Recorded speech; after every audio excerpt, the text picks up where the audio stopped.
Ah, bon, ça me plaît.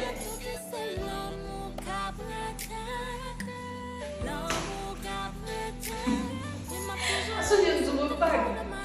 Associa no meu pago.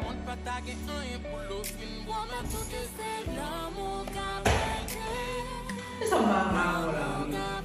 Não vamos falar.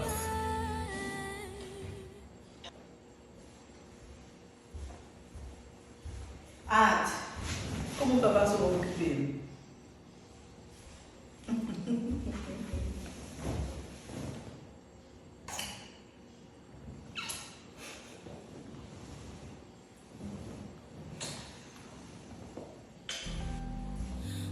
toujours pour le meilleur et pour le pire. Même si à la fin de